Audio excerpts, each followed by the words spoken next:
Breakfast time for Thomas.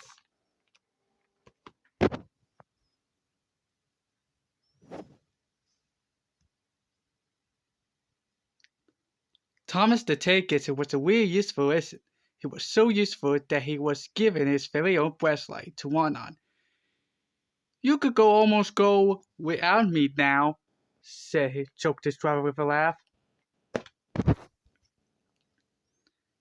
"My driver says I don't need him now," Thomas bragged to the other engines.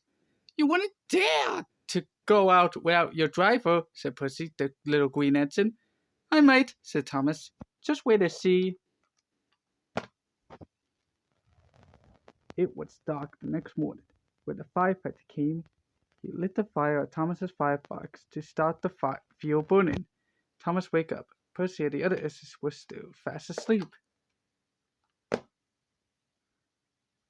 Thomas suddenly remembered his balls. "I'll show them," he said. "My driver hasn't come yet. Here goes." He tried first one piston, then the other. "They're moving," he whispered to himself, very, very quietly. He headed for the door.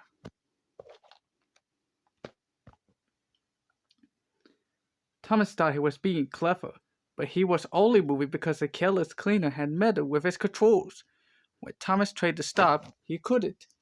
He just kept rolling along. "The bubbles will stop me," Thomas said hopefully, but his wheels left the wheels and crushed on the pavement. "Oh no," he exclaimed and shut his eyes.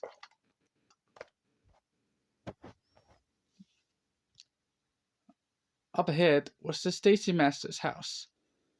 He and his family were aside, having a breakfast of ham and eggs. Crash! The house rocked, broken glass tickled, and falling plaster peppered the family's plates. And guess whose head was poking through the wall looking in? The station master angrily walked out and shut off Thomas's steam. "Just look what you've done to our breakfast," scolded the station master's wife. "Now we shall have to cook some more." She banged the door on her way to the kitchen. More plaster fell on Thomas.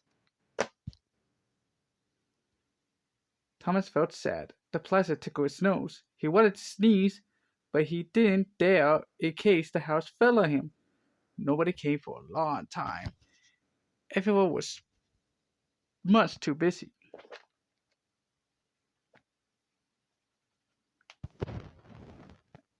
At last, workers popped out of the house with strong poles. Then they led wheels through the garden. Puffing hard, the twin engines down the Douglas managed to haul Thomas back to the yard. Thomas's smoke box was bent. Bitter fence burst and a broken window frame decorated his badly twisted front. He looked quite silly. The twin engines laughed and left him.